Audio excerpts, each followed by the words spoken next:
cada palavra que eu estou dizendo aqui é para reflexão de todos nós.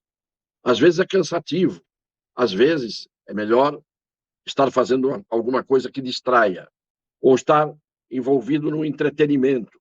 Cada um tem o direito de escolher o que quiser. Eu não tenho vocação para Supremo Tribunal Federal. Tenho que acrescentar apenas que é importantíssima a escolha. É importantíssima a posição de uma população, de uma nação, no momento em que tem que escolher aqueles que vão dirigi-la. Porque isto é que traça o futuro, o avanço, ou apaga o passado e não dá continuidade a esse passado apagado para um futuro melhor. Eu acho que a gente tem que ser aquilo que é sempre. Eu vou pedir que venha um pequeno vídeo de 10 segundos sobre o que eu vou falar. Novos levantamentos confirmam o efeito devastador do fechamento das escolas na pandemia sobre as crianças brasileiras. Segundo o governo, nos últimos 2 anos aumentou o número de alunos em idade de alfabetização que não sabem ler nem escrever. Isto é gravíssimo. Eu tenho dados de que 34% das crianças em idade de ler e escrever no Brasil não sabem ler e escrever. Isto é de uma gravidade absurda. Isto é uma mutilação de uma geração. As pessoas que não sabem ler nem escrever estão absolutamente limitadas, cercadas, enclausuradas dentro de uma cadeia, uma prisão intelectual que vai gerar, indiscutivelmente, uma catástrofe na vida dessas pessoas. Alguém dirá, não, mas pode não saber ler nem escrever, mas tem muita gente analfabeta que teve sucesso na vida. Sim, não é regra, primeiro. Segundo, é uma tristeza o esforço que essas pessoas que não sabiam e não sabem ler e escrever tiveram que fazer para atingir um nível de sucesso na vida que poderia ser muito maior se tivessem aprendido a ler e a escrever.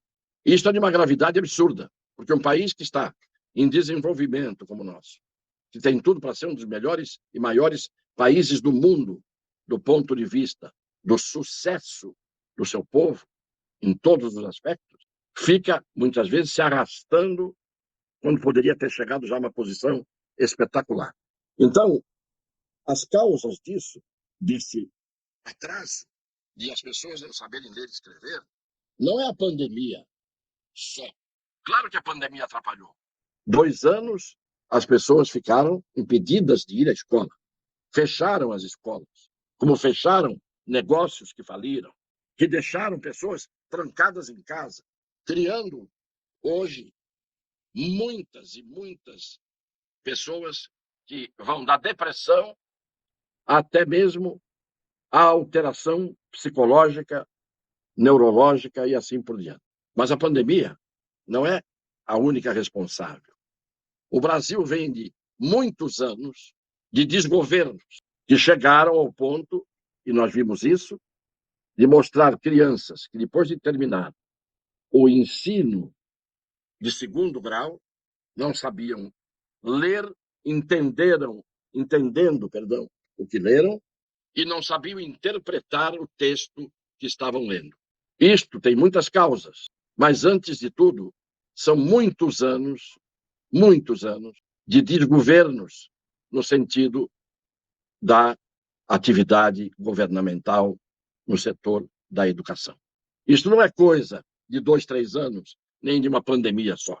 E o problema é que a pandemia, além de ter impedido os alunos de estudarem, uma grande maioria, a pandemia acabou criando hábitos e vícios com as escolas fechadas, mesmo com o funcionamento online, feito pela tela, que é muito mais difícil de alfabetizar. Muitas pessoas, muitas crianças criaram hábitos, e um dos hábitos principais são os eletrônicos. Do celular a todos os tipos de aparelhos que distraem e que são, portanto, muito mais agradáveis à primeira vista do que a sala de aula, a escola e assim por diante. Não adianta ter habilidade de mexer com isso, os jogos e assim por diante. Não adianta ter. É preciso que a pessoa preencha a cabeça. E aí é que eu vou dizer uma coisa que é nova dentro dessa estatística e ninguém diz. Não é o problema só de não saber ler nem escrever. É o desuso, se quiserem, a falta de uso, a falta de atividade mental, vale dizer, cerebral. O que as pessoas também não estão sabendo fazer, muitas pessoas não estão sabendo fazer, não é apenas não saber ler e não escrever que é o problema. Muitas pessoas não estão sabendo pensar. E isto é de uma gravidade ainda muito maior. É uma tragédia muito maior. Então, é preciso que não apenas as pessoas entendam que as crianças precisam de escola, que elas precisam aprender a se alfabetizar, o beabá, precisam aprender a ler, depois precisam entender o que leem, depois precisam articular palavras e falar para se expressar, para dar opiniões, para manifestar o pensamento. E para isso é preciso exercitar o pensamento cada vez mais, para cada vez mais pensar melhor. Senão nós começamos a não pensar ou aderir ao pensamento único, vamos o tempo todo, depois, nos submeter às ideias dos outros, não teremos ideias próprias, e isto, evidentemente, é uma tragédia individual e é uma tragédia coletiva.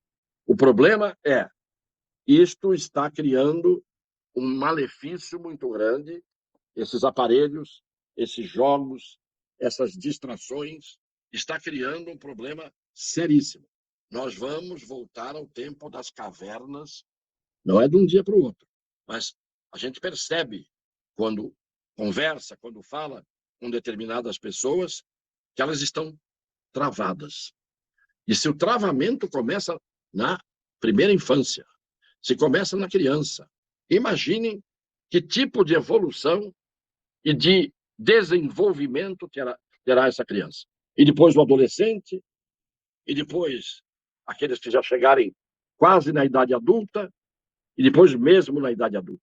O que adiantará amanhã haver empregos disponíveis para pessoas que não conseguirão exercer atividade como empregados? Ou o que adiantará alguém querer ser investidor e trabalhar por conta própria se não tiver a capacidade intelectual, mental, plenamente desenvolvida? Isso que me assustou hoje, esta notícia. E aí joga uma culpa na pandemia. Está resolvido o problema. Foi a pandemia. Ainda que fosse, muitas pessoas não perceberam os males que o fique em casa, o tranque a escola, o que ensine-se por computador. Quem é que tem computador? Quem é que tem tela para aprender alguma coisa? E qual é a persistência que terá a criança entre aquilo que é lúdico, aquilo que é agradável, aquilo que é quase um vício, ou ter aulas? Era isso que eu queria deixar hoje como reflexão, para que todo mundo pense nisso. Termino, mais uma vez, pedindo a todos que compartilhem o meu número como candidato a deputado estadual, porque há muito trabalho a ser feito, porque há muito trabalho que não foi feito na política. Política não é sinônimo apenas de coisa ruim. Politicária, sim. Politiquice, sim. Atividade política é uma coisa séria. E tem muita gente séria que já viveu períodos dentro da política e a engrandeceu, ou pelo menos não a desmereceu. Meu número é 22299, Partido PL, e sem a colaboração, a força, o esforço, a união daqueles que pensam desta maneira, como nós pensamos aqui, sem a união e esse esforço, eu sozinho não vou a lugar nenhum. Peço, portanto, a ação dinâmica de todos, porque isto é muito importante. Se a pessoa não se candidata, ela tem que escolher alguém. E se for uma boa escolha, com consciência, com seriedade, já é um dever cumprido. E na vida, a política não é profissão.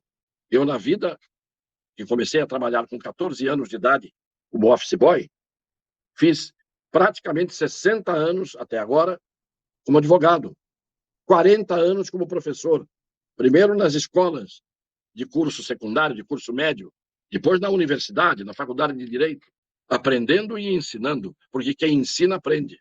Quem não aprende não pode ensinar. Então vamos juntos. Um beijo no coração das pessoas de boa fé.